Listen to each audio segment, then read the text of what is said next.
Hello, my name is Clint Wallace, and I'm delighted to share a little bit of my story with you. I bet it's not all different from many of your stories. First, let me say how much it means to talk with you today.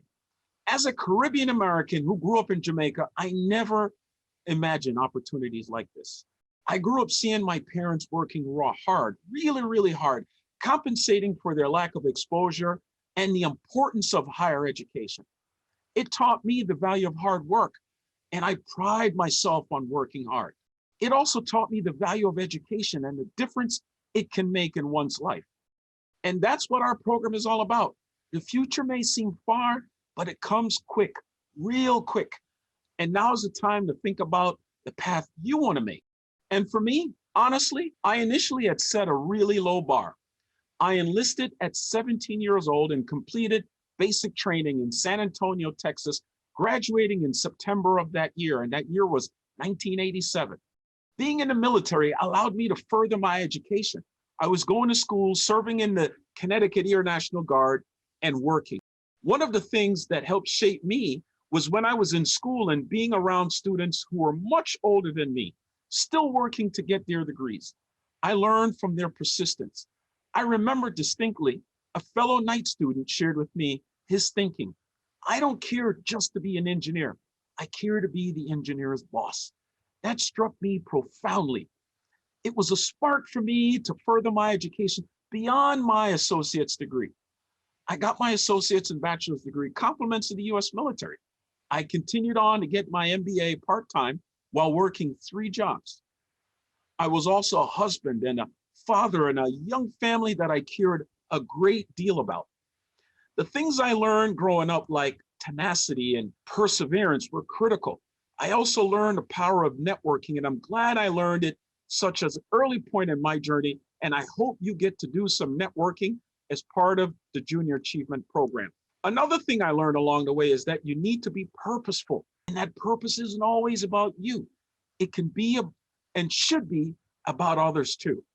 Having served as a commissioned officer in the United States Air Force and retiring after 21 years of service in 2008, the Air Force core values became my core values.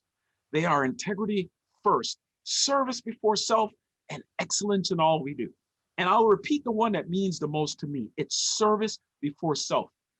These values provide a foundation for leadership, decision-making, and success.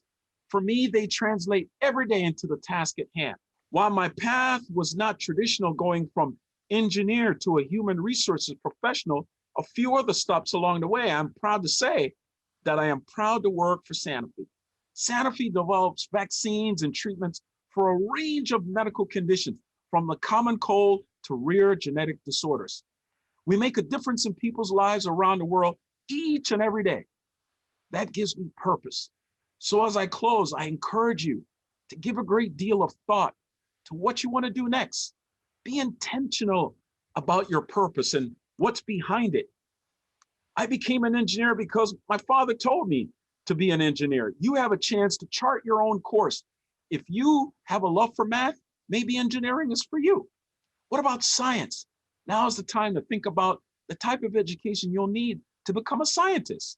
The world and the times that we live in are changing fast. But there will always be challenges and the things we can't control. It's how we respond that matters. One of the things I always tell my kids and my teams at work is, if you can dream it, you can do it. And we're here to help you think about the steps you should take to make your dreams come true. My advice, be relentless. Stick with it. Never, ever give up. When one door closes, find another door to open. Stay focused. And most importantly, dream big and have fun. I look forward to hearing about all your successes in the years to come. I know you can do it. Good luck to all of you.